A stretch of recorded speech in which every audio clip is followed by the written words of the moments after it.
All right, folks, welcome back here. Snowfall Season 5, Episode 2. This episode is Commitment.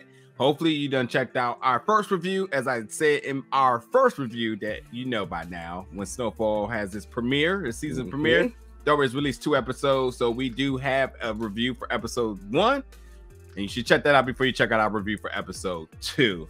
But yeah, now that you're here for Episode 2, folks, got some things to talk about. Teddy, who is only going by Teddy now, has, to me, he's turned a new face, but also not really. Very predictable. We've seen these CIA agents have this obsession within the business, and it's good that you always, you know, Lucas, when you mention who Luke is. Hey, wait a minute. No snitching. No snitching on air here. Just because you're about to say, when you mention who Lucas is, nah. It is funny when you mention who Franklin works for, that you always mention that he works for the federal government. And, you know, to the extent when you look at it, it's like, yeah, we get that. We get the agreement. We understand now in this time period, and I keep not sure. I think it was 6 years or whatever. But whatever the time period may be, Grady essentially became the new Teddy, because Teddy had got burnt, which ultimately because of Alton and all of that. And I still think we got a definitive answer as to what he did. If he did it. Well, he mentioned it in this episode when the dude said, well, are y'all gonna be able to work together, especially for what you did? And he's like, what are you talking about? True. We know what Reed/Teddy did. But yeah. Franklin still doesn't know yet. Yeah, and it's kind of it's a very interesting thing. Episode 1 was, like I said, they really laid down the table, but now this episode really starts to spike my intrigue about where it goes next. Because before we actually even get into a lot of the specifics of the episode, right? Let's think about this. You know, Franklin was running shop with Grady, and Grady has been good. He says Brady's been easy to work with. He's obviously easy to negotiate with. One plane ride, and he got the 9,000 a key. So things were good. Which, Jesus Christ. Again, I ain't getting into too much stuff, but who Lucas works for. 9,000 a key? Are you crazy? Do you know? Nick, Jeezy in 2003 came out with a song called 17.5, and he was talking about a key. So just imagine if somebody told him, oh, no, we get it for 9 a key. So there's that. So, okay. So again, Teddy, only going by Teddy now because he's, I mean, look, again. Because the name Reed is burnt. There's exactly. Literally no reason to go by that anymore. Exactly. But also just that, I think he also come to the light of, I don't care. No one's talking. It's over with. That stuff is in the past. So he's back. Not only because he doesn't feel threatened, he brushed away the whole idea about the protection of his family. He's like, they're good. He's wasted a point of a second about his concern for them. So that tells you just how confident he is about going forward about what he wants to do. But if you want to be realistic about this right here, was Grady a liability? Maybe, but you can't have 2 people in the same position. So the biggest liability of Grady was for what Teddy wants to be in coming back. So we see now Teddy, you know, wanting things to go back to how it used to be X amount of many years ago. He went away because he was burned. He was definitely off the grid and whatnot.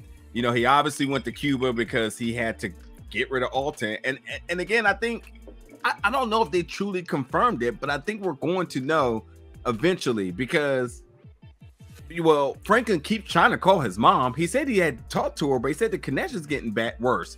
But why wouldn't she have told him if this much time has passed? Or has the time passed? Does he know? And does he not just know who it is and he just let it go? Which, I mean, Franklin's smart. He has to know that it had to be somebody in the government because of what he did. We all know how this all turns out. So, again, Franklin knows nothing, because as we see on that call with his mother, you never heard her talk. It's only him talking because the connection is so bad. So what happens if what happens if it's not even her on the call? Yeah.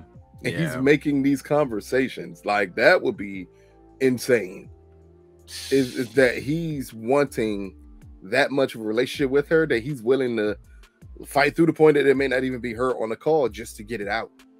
It felt very robotic, and it felt like, in a sense of like, we really don't know, truly, the communication and sort of the relationship that they had post hitting Tupac Island.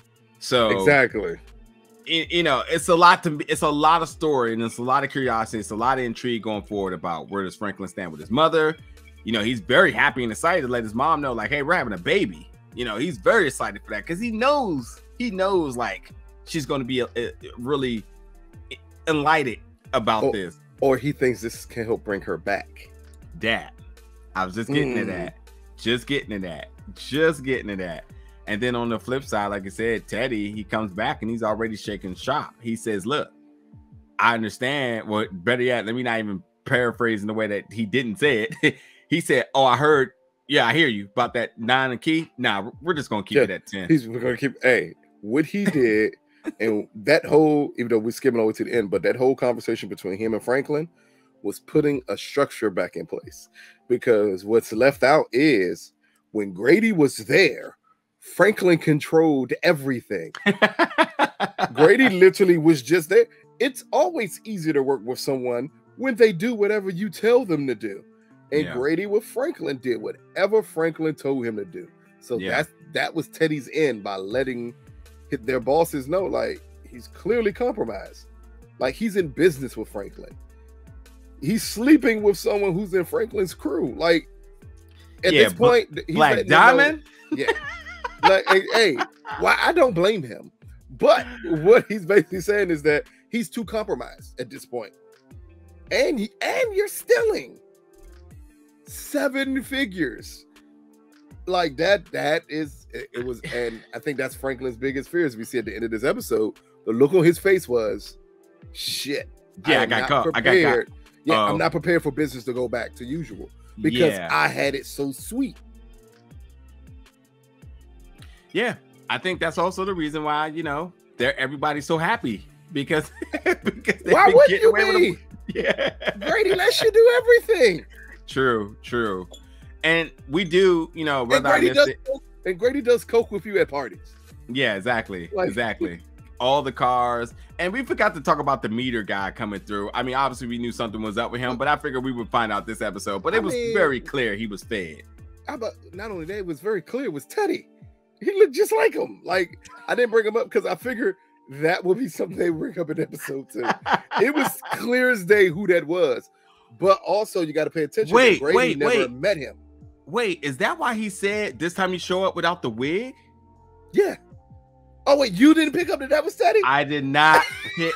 I did not pick that up, bro. Yes, I did not pick that up. Grady knew it was somebody from the agency. Because he's never met him. So got it. Yeah, he only heard the story.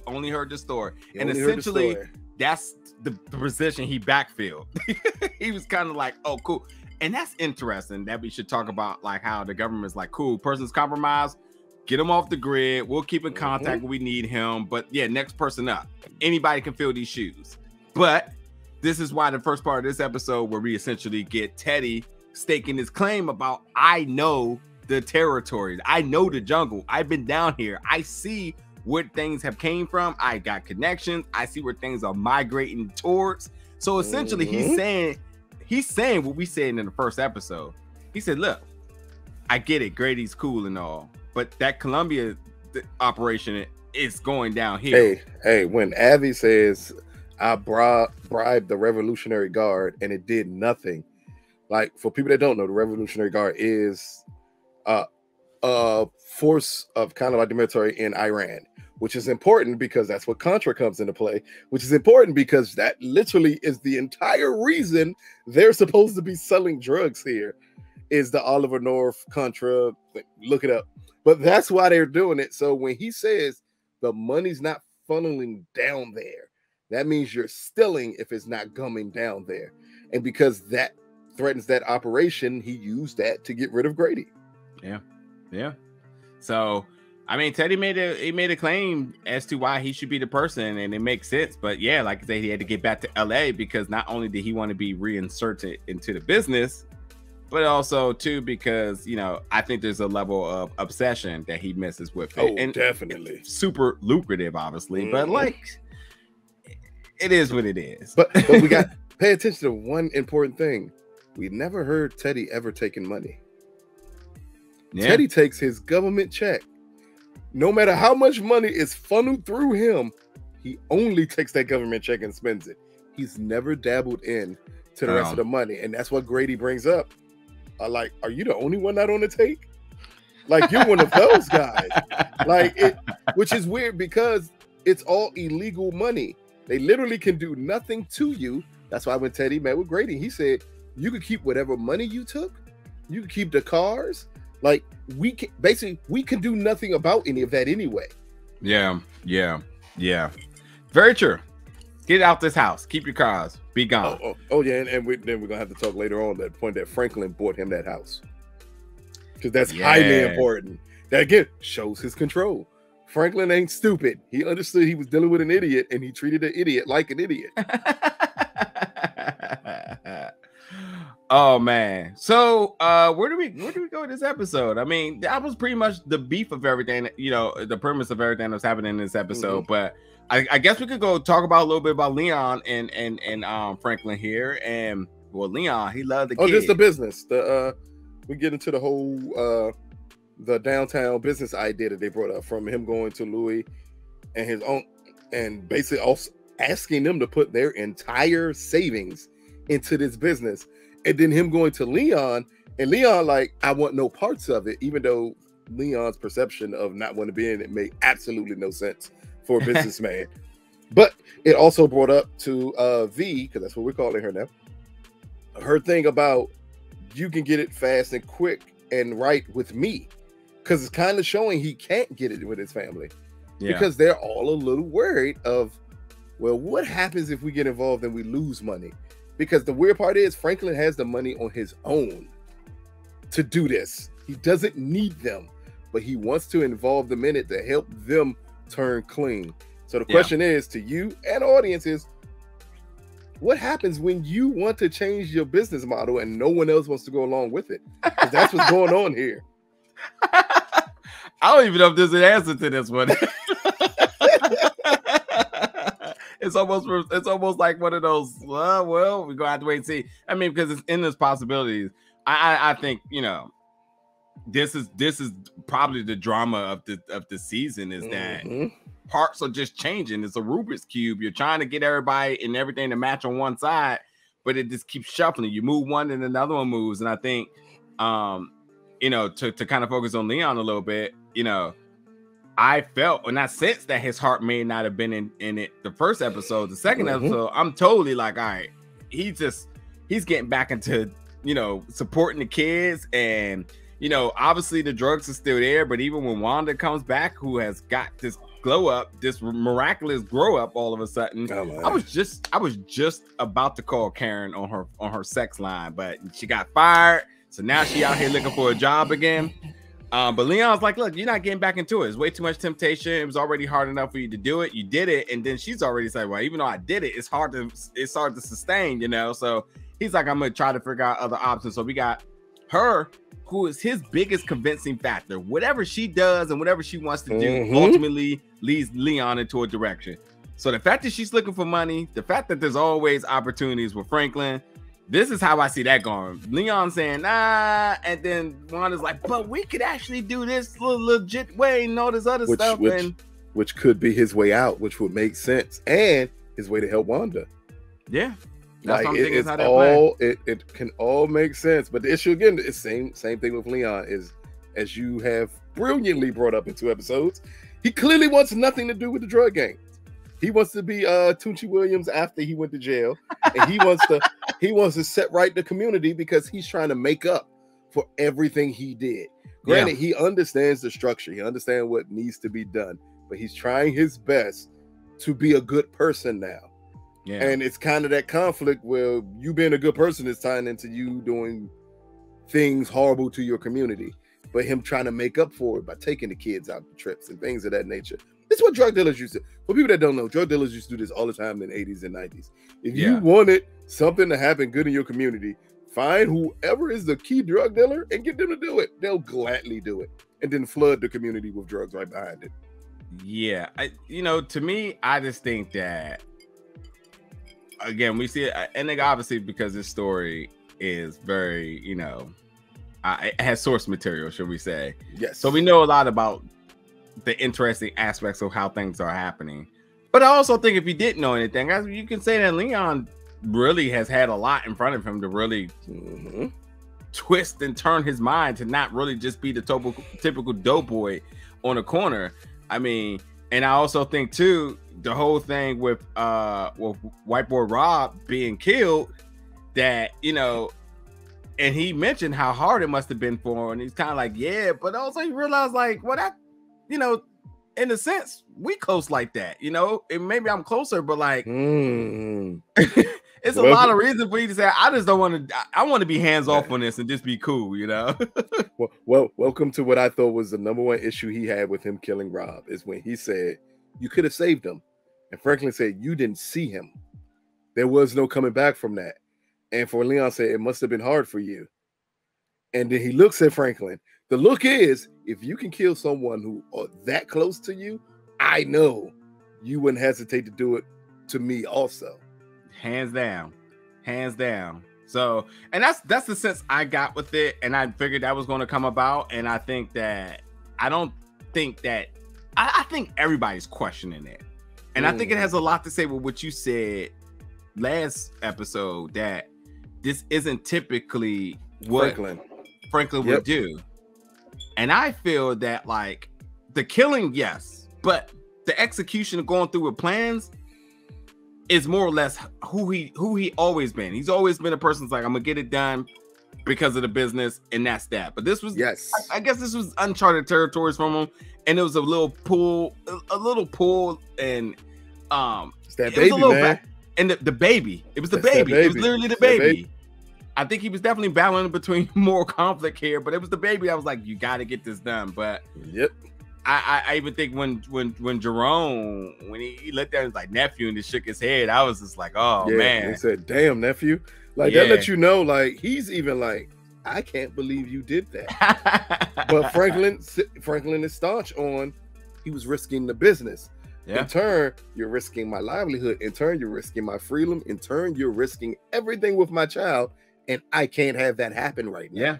Yeah, that's it. That's entirely it. So it's weird when you get someone so single-minded, because it sets up for an obvious downfall, because you can't be single-minded that way. Yeah. That's entirely true. So what else we got going on here? So we talked about his mom. We do know that Veronique is 6 weeks now. And she is early in the pregnancy to be making life decisions. Now, it is interesting that he did not tell Grady. Louie. Oh, yeah, Louie too. Yeah. When he hid it from Grady on the plane, but he also hasn't told Jerome or Louie yet. Yeah. So to me, I think he's coming off in the sense of like, he's doing what he always does, at least last season for sure. In the sense of 1 foot in, 1 foot out in terms of where you want to go. This is the same dilemma he had with his parents and Louie and Jerome. And now he's doing it again, where he's just like, oh, I'm definitely committed to my family. I'm so happy I got a baby. I'm getting out the game, real estate. And then with them, he's just like, well, I'm not ever going to let anybody know I got a distraction here while I may be getting out the game, because I don't want them to lose trust with me. And well, here we go again. 2.0 version of 1 foot in, 1 foot out. So yeah, I haven't asked any questions to you or the audience here, but how do you ultimately see this playing out? I mean, this baby is inevitable. It's coming. It's on the way. Is it? I think so. She's 6 weeks. I know. I'm about to say this, ladies. I completely apologize. Ain't no baby inevitable at 6 weeks. I think in the 80s. No, even in the 80s. In the 80s, that's where the old mantra came up from mamas, old black women back in the day, when they used to say, don't you tell nobody you pregnant until after the first trimester is over. Fair. Fair. And this is why they say it, because it's so early and you're making decisions way too early. I think in a perfect world, I don't think he's mishandling his preparation in terms of the baby and in terms of Veronique. And I also think the excitement that he has for his mom and that whole family dynamic that he gets to present to her, like, we're doing the thing. I'll go with that, to the point that on the opposite end of the coin, the drug dealing side, I also feels like he feels so confident on the other side. And maybe he doesn't, maybe, I'm not sure. But he also doesn't want them to know, because I also don't think he wants them to feel like he's a liability, because that's what I'm thinking is the biggest thing right now for 2 episodes in, is who is a liability.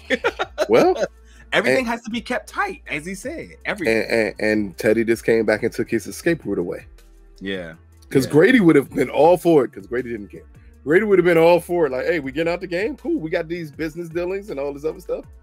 Teddy only cares about the business and drugs moving.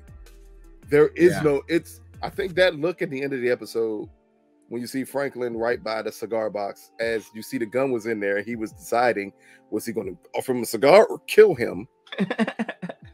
But then when he kind of punches the wall and then looks out, he's looking out because he understands there's no way out anymore. Yeah.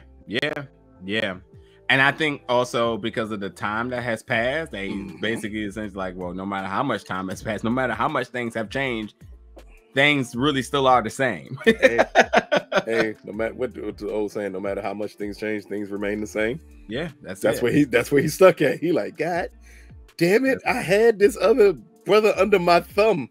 Grady would have did anything with him. As long as he let him blow coke off a Black Diamond, Grady was good.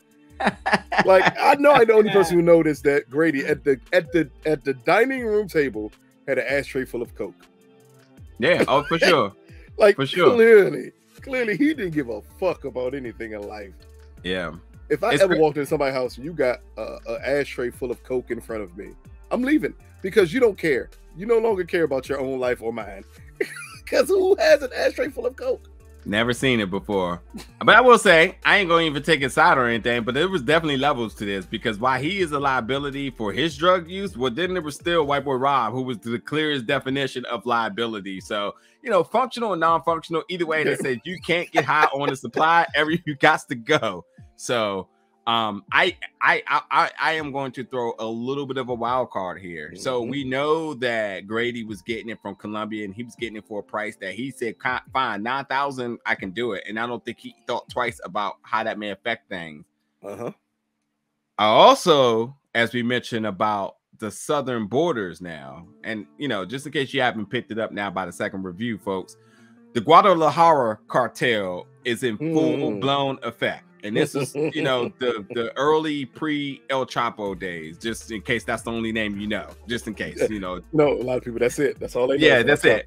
But before he became an opportunist, there was a lot of other things going down for many years, for about 10, 12, about 13, almost 14 years before he truly became the guy. And this obviously came in effect to what we talked about a lot in the first review, is the government change. And when the C.I.A. decided that, we're taking people out of Latin America, well, not all of that, out of Southern America, and then slowly came to Central America, and then the government was like, bring them back home, but we could also go down to Mexico and make some money if you want to, and thus all of the operations go through there, and the drugs got heavy there, and the business it's wherever they can make money at. Exactly. So to that point, now we do understand that now things are closer, because the biggest thing about Colombia was like, well, how do we get it here? How do we get it from one country to another country with a big body of water there, and a whole bunch of countries in the middle that's all going to want to cut if it comes through by land? Planes or boats, all those things that we've seen for the first 4 seasons about how do they make it happen, right? So now that things are on the border, I'm just willing to bet, because I don't know, but I'm just willing to bet that, well, the price may be even down too. I think to what you're saying about Teddy, I think that may change. I think he may see a big cut. Well, what we got to wonder is how much, because we understand that Franklin's working with the CIA.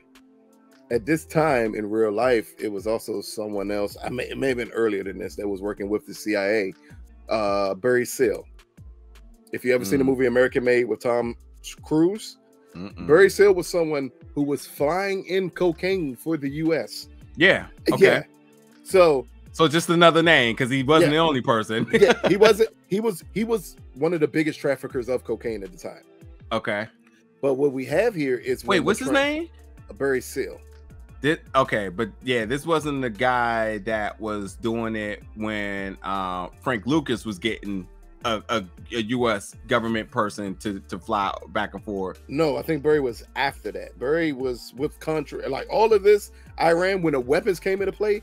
Gotcha. Barry was trading drugs for weapons. Okay. But I only bring that up because this is an important aspect of what Snowfall has shown you so far with drugs needing to be flown in. But now with the southern border opening up right by Mexico, which is the border of Texas and Mexico, when that border's open, we no longer need to get in drugs that way. So if you don't need to get in drugs that way and you can flood the market with drugs, wouldn't they automatically become cheaper? That's my point. Cheaper for commute, cheaper for productivity and quantity. The same amount of guns are everywhere. So that's not a problem. But the issue at this time with that deal was the point that they still needed to get money and guns to Contra. That's the issue. It literally has nothing to do with the drugs. That's the issue. That's why Grady, when Franklin told him he wanted to drop 1,000 a key, and he did the math, and he's bringing up numbers because he's like, if I go back to my people and I'm coming up this short, it can be a problem. Teddy's immediately like, that's not an option. I get you the drugs. How you move, and it's great because it's something that Teddy said at the beginning of Snowfall in like season 1 or 2. It's not my problem what you do with the drugs when I get them to you. Yeah. Your job is to sell them. Yeah. So if you, because this is the key part also, Franklin ain't trying to lower the price of the brick because he can't make money. It cuts into his profit though. By doing it. That's all it is. Thank you. That is literally finishing my sentence. That's exactly my thought here. And I think that as we see Teddy slowly become this his own empire to an extent, that we're going to start seeing him force his hand more. And if you ever thought he had any bit of moral compass before for whatever he did and he just played his role, I think we're going to kind of see him deviate outside this box a little bit more. And I think he's going to force Franklin hands now. So this is where I see the drama and intrigue going forward. The first episode was kind of like, oh boy, this is going to be a drag of a season. But this now I'm starting to say like, all right, I can see some things kind of playing out here. So we see why they dropped 2 episodes back to back. Oh, yes, exactly. Which is, I don't know, but one is almost a throwaway episode. At times, exactly. When you could just like say, hey, how about we combine both of these stories into just one episode? Yeah. I mean, it's FX. That's literally what I was thinking too. I was like, man, they definitely could have combined this all into one episode. Yeah, it's unnecessary to be 2 episodes. But it does, it leads to bringing those interesting questions up about the drug trade and how this works. Because again, Franklin ain't trying to drop the price because he's saying we can't make money or we can't move this key. You can still move it. You're just going to move it at a loss for you. And the difference is Grady was a friend who cared less about the business. He would have done anything Franklin asked. He literally told him, if you take me on a plane ride, I will give you $15 million. Nope. Yeah. And that's a ridiculous thing to say. Yeah. And again, I mean, they, I say Gustavo, Teddy referred to him as a contact because essentially a contact means that you're just not employees, but you're just you can say a contractor. He treats Franklin like a government contractor. That's what he is. And when Franklin had said, hey, Grady agreed to that deal for 9 a brick, Teddy basically came back and said, yesterday's price is not today's price. That might go down as the best quote in the last 2 years. Hey, it damn sure is, Joe. Listen, folks, let us know what your thought now about both episodes now. Predictions for the season. Who do you I still think the question is right now at hand, who do you think Louie's going to give up to keep that that police protection Yeah. in order. And where's Sissy? Where's she at? Is she gonna pick up the phone? Is he gonna have to go down there to go see her? Which gonna bring up other issues. Is Wanda gonna get back on the pipe? Because I'm waiting for it. Like, because clearly she immediately said, I need you need to put me back on again. Yes. Easy yes. I tell you what though, but if you do want to get down to keep her, there is one person I know knows where she's at. But there's also another person who has a license. I mean, we've seen him fly, but we didn't assume he had a license. So my man is legally allowed flying to the planes. Hey, look.